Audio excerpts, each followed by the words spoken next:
دوستو آج کی ویڈیو میں ہم آپ کو مفتی محمود کی لائف سٹوری سنائیں گے۔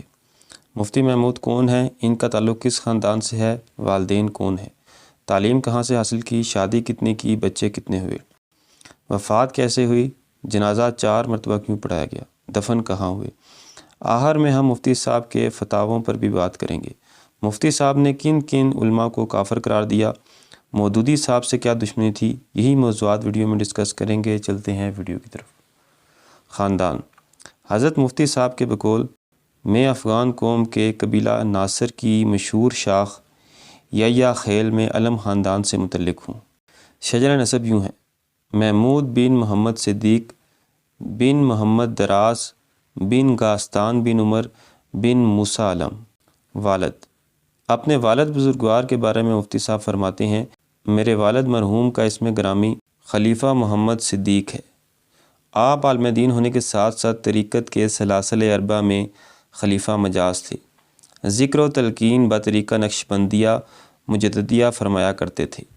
والد صاحب موصوف افغانستان سے یہاں ڈیرہ اسماعیل خان میں پنیالہ کے مقام پر آ کر مستقل سکونت اختیار کر گئے تھے۔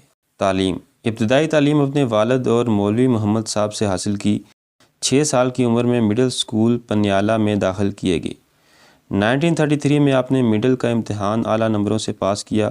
1936 میں مفتی صاحب اعلیٰ تعلیم حاصل کرنے کے لیے دارالعلوم دیوبند تشریف لے گئے، لیکن بعض وجوہات کی بنا پر وہاں سے مدرسہ شاہی مراد آباد چلے گئے اور 6 سال وہاں رہ کر تعلیم حاصل کی۔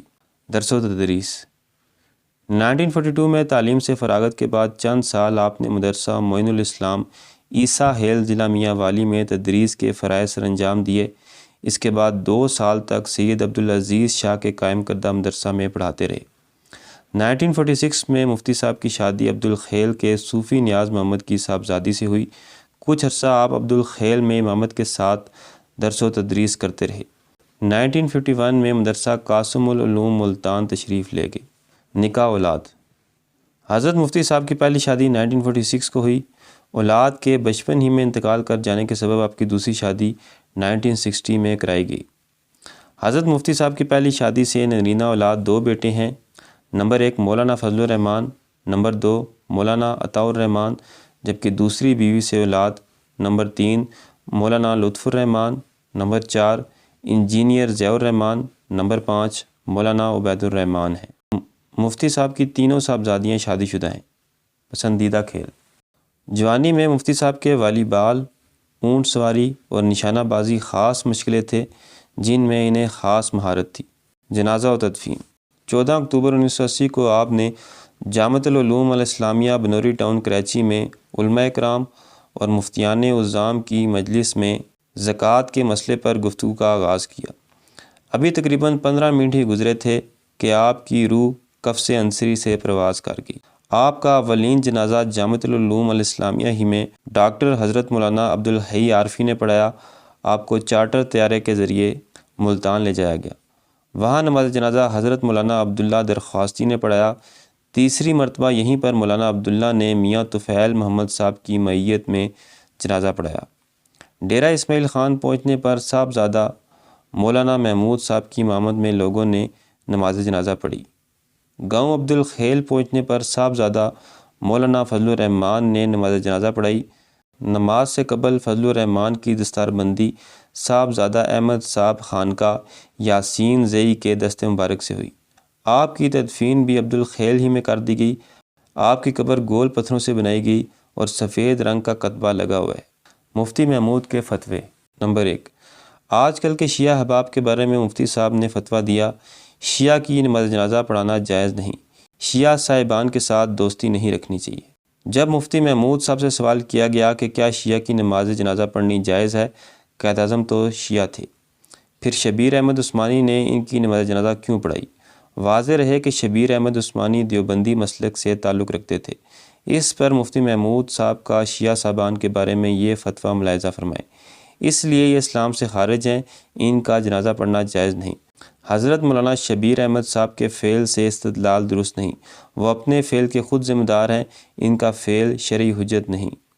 اپنے والد کے ان فتاویٰ کے باوجود فضل الرحمان صاحب نے دوسری سیاسی جماعتوں کے علاوہ شیعہ احباب کی تنظیم تحریک جعفریہ سے اتحاد کر کے متحدہ مجلس عمل بنائی، کیونکہ اس وقت سیاسی فائدہ اسی میں نظر آ رہا تھا۔ کل تک جنہیں کافر کہہ رہے تھے، پھر انہیں ہی گلے لگا لیا۔ نمبر 2، جماعت اسلامی اور مودودی صاحب کے بارے میں مفتی محمود صاحب کا یہ فتویٰ ہے: مودودی صاحب گمراہ ہیں۔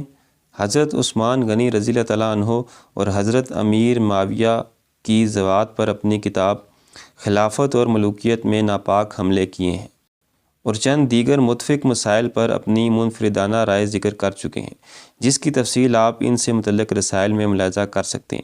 پس مودودی صاحب کا ان مخصوص خیالات اور مجتہدات میں پیروکار شخص ضال اور فاسق شمار ہوگا، لہذا ایسے فاسق شخص کو رشتہ دینے سے اجتناب کرنا ضروری ہے۔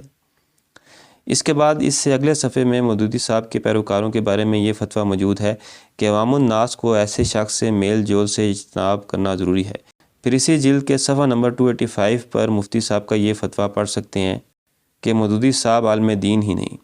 ایک طرف تو یہ فتاویٰ موجود ہے اور دوسری طرف خود مفتی محمود صاحب نے بھٹو کے دور حکومت میں جماعت اسلامی سے اتحاد کر کے قومی اتحاد کی بنیاد رکھی۔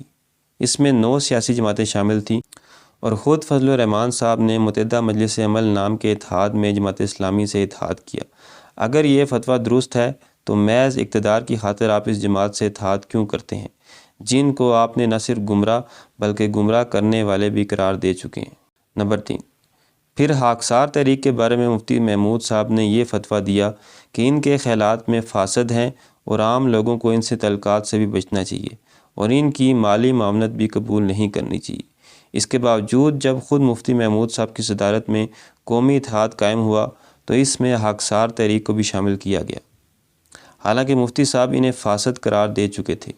نمبر 4، جب مفتی صاحب سے بریلوی امام کے پیچھے نماز پڑھنے کے بارے میں سوال کیا گیا تو انہوں نے جواب دیا: تحقیق کی جاوے اگر واقعی اس شخص کے عقائد شرکیہ ہیں تو اس کی نماز درست نہیں اور نماز اس کے پیچھے جائز نہیں، اور اگر عقائد اس کے شرکیہ نہیں ہیں البتہ بدعات کا ارتکاب کرتا ہے تو اس کی امامت بھی مکروہ تحریمی ہے۔ اس کے باوجود مفتی محمود صاحب نے بریلوی جمعیت علماء پاکستان سے سیاسی اتحاد کیا۔ کمنٹ میں ہمیں اپنی رائے سے ضرور آگاہ کیجیے گا۔ ملتے ہیں اگلی ویڈیو میں، تب تک اللہ حافظ۔